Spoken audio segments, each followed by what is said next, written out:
নমস্কার বন্ধুরা, আশা করি আপনারা সবাই ভালো আছেন।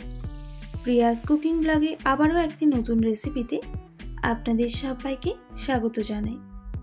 আজকে আমি আপনাদের সঙ্গে একটি ভিন্ন স্বাদের আলুর পরোটার রেসিপি শেয়ার করব। বাচ্চা থেকে বড় সবার খুবই পছন্দ হবে। স্কুলের টিফিনে বা ব্রেকফাস্ট বা ডিনারে হাতে কম সময় থাকলে চটজলদি আলুর পরোটা রেডি হয়ে যাবে। আশা করি আজকের রেসিপি আপনাদের ভালো লাগবে। তো চলুন আজকের রেসিপিটা দেখে নেওয়া যাক। রেসিপিটি বানানোর জন্য আমি এখানে 2 কাপ ময়দা নিয়ে নেব। অবশ্যই আপনাদের পরিমাপটা আপনারা মেপে নেবেন। আমি 2 কাপ ময়দা নিলাম, এর সাথে হাফ কাপ আটা। আপনারা শুধু ময়দা বা শুধু আটারও রেসিপিটা করে নিতে পারেন। এবার দিয়ে দেব স্বাদ মতো লবণ, দিয়ে দিচ্ছি সামান্য পরিমাণ চিনি। এবার শুকনো উপকরণগুলো ভালোভাবে মিক্স করে নিতে হবে।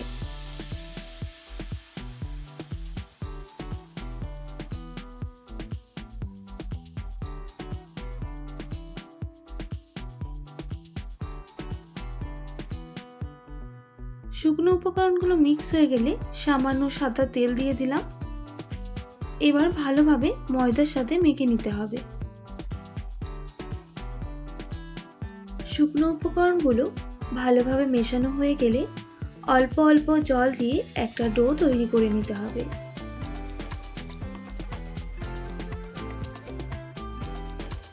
তো দেখুন বন্ধুরা, ডোটা খুব বেশি শক্ত বা খুব বেশি নরম করিনি, এই রকম ডোটা তৈরি করে নিয়েছি। ডোটায় অল্প তেল মাখিয়ে নেব আর রেস্টে রেখে দেব কিছুক্ষণের জন্য।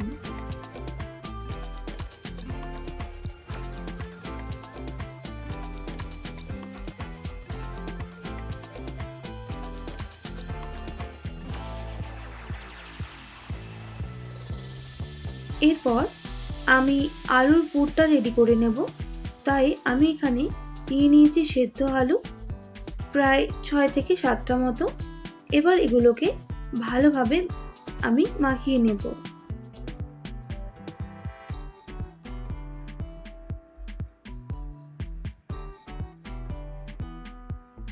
আলুটা ভালোভাবে মাখানো হয়ে গেছে। এবার দিয়ে দিচ্ছি সামান্য পরিমাণ লবণ আর দিয়ে দেব বিট লবণ। আমি এখানে 2 রকম লবণের ব্যবহার করছি, আপনারা চাইলে 1 রকম লবণ দিয়েও করে নিতে পারেন। এরপর দিয়ে দেব সামান্য চাট মশলা,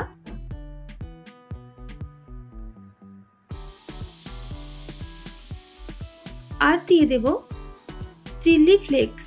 আমি এখানে ঝালটা চিলি ফ্লেক্স দিচ্ছি, আপনারা কাঁচা লঙ্কা বা গুঁড়ো লঙ্কাও দিতে পারেন। এরপর দিয়ে দেব ধনেপাতা কুচি আর সঙ্গে 2 থেকে 3টা কাঁচা লঙ্কা কুচি।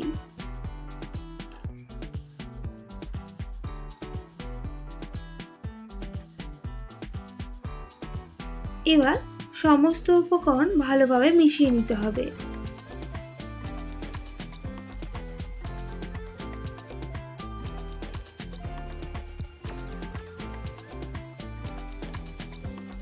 এবার দিয়ে দেব সামান্য পরিমাণ গরম মশলা আর সঙ্গে একটু ম্যাগি মশলাও দিয়ে দিলাম, তাহলে আলুর পুরটা খেতে বেশ সুন্দর হবে।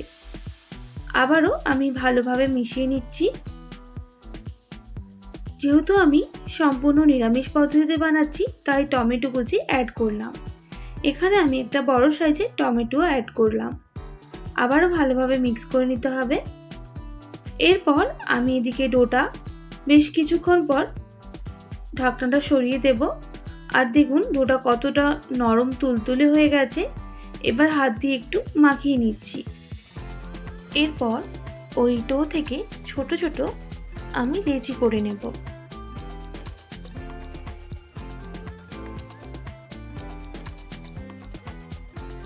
একইভাবে আমি সব লেচিগুলো করে নিচ্ছি।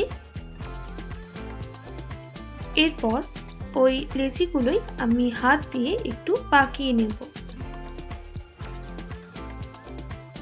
তো দেখুন বন্ধুরা, এইভাবে আমি সবগুলো রেডি করে নিচ্ছি। এরপর এগুলো বেলে নিতে হবে। তাই অল্প শুকনো ময়দা দিয়ে দেব আর একটা লেচি নিয়ে নেব আর এইভাবে এগুলোকে বেলে নেব গোল করে একটা রুটির আকারে।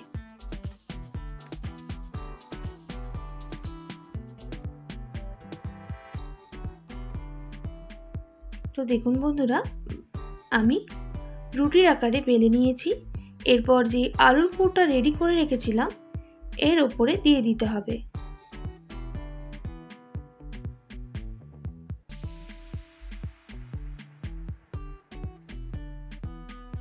এবার সাইডে আমি একটু জল দিয়ে দেব এইভাবে।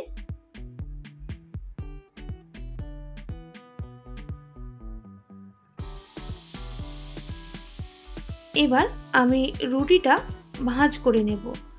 আমি কিরকম ভাবে ভাঁজ করছি আপনারা সেটা দেখতেই পাচ্ছেন।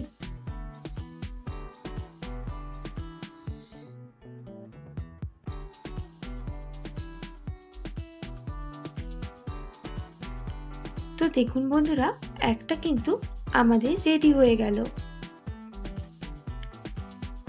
একটা রেডি হয়ে গেল। আবারও একটা আপনাদের দেখিয়ে দিচ্ছি। আমি প্রথমে শুকনো ময়দা দিয়ে দেব। এবার ময়দাটার সাথে লেচিটা বেলে নিতে হবে।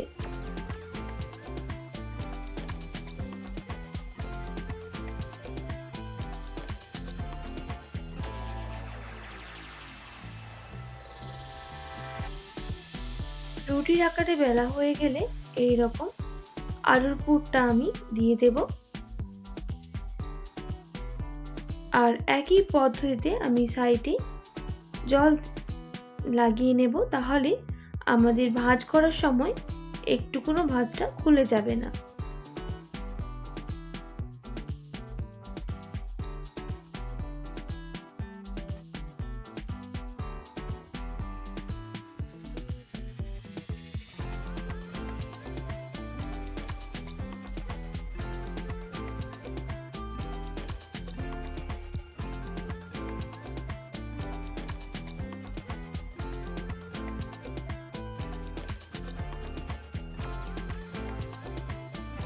এইভাবে সব আলুর পরোটাগুলো রেডি করে নেব। এরপর আমি ভেজে নেব। তার জন্য একটা তাওয়া নিয়ে নিলাম, তার উপরে দিয়ে দেব সামান্য পরিমাণ সাদা তেল আর তেলটা গরম হয়ে গেলে পরোটাটা দিয়ে দিচ্ছি। এবার উল্টে পাল্টে পরোটাগুলো ভেজে নিতে হবে।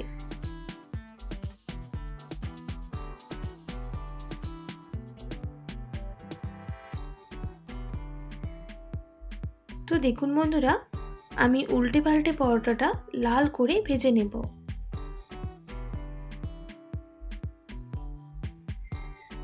তবে গ্যাসের ফ্লেমটা মিডিয়ামে করে এগুলো ভেজে নিতে হবে, তাহলে ভেতরের আলুর পুরটাও ভালোভাবে ভাজা হয়ে যাবে।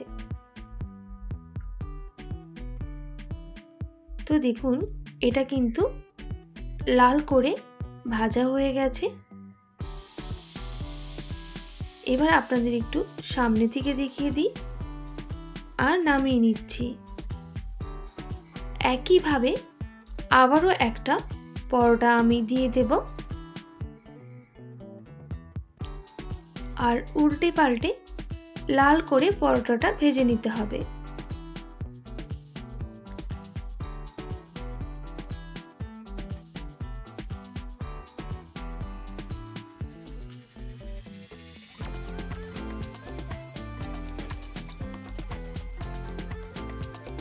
এইভাবেই উল্টে পাল্টে সব পরোটাগুলো ভেজে নেব।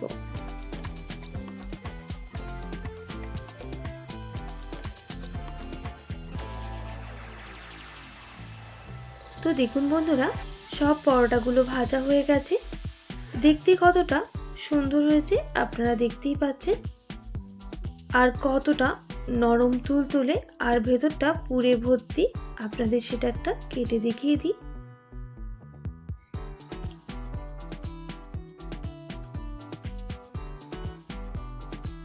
এইভাবে একবার অবশ্যই বাড়িতে বানানোর জন্য অনুরোধ রইল। আর কেমন লাগলো অবশ্যই কমেন্ট করে জানাতে একদমই ভুলবেন না। আশা করি আজকের রেসিপি আপনাদের ভালো লেগেছে। ভালো লেগে থাকলে অবশ্যই একটি like, comment, share and subscribe করে আমার পাশে থাকার অনুরোধ রইল। পাশে থাকা বেল আইকনটিও প্রেস করে দেবেন, তাহলে নিত্য নতুন রান্নার ভিডিওগুলি আপনাদের কাছে পৌঁছে যাবে। বন্ধুদের শেয়ার করতে একদমই ভুলবেন না। যারা ফেসবুক পেজ থেকে দেখছেন অবশ্যই পেজটি ফলো করার অনুরোধ রইল। আজকের মতো এতটাই। আবার নতুন কোনো রেসিপি নিয়ে দেখা হবে। আপনারা ভালো থাকবেন, সুস্থ থাকবেন। আর এতক্ষণ ভিডিওটি দেখার জন্য অসংখ্য ধন্যবাদ আপনাদের সবাইকে।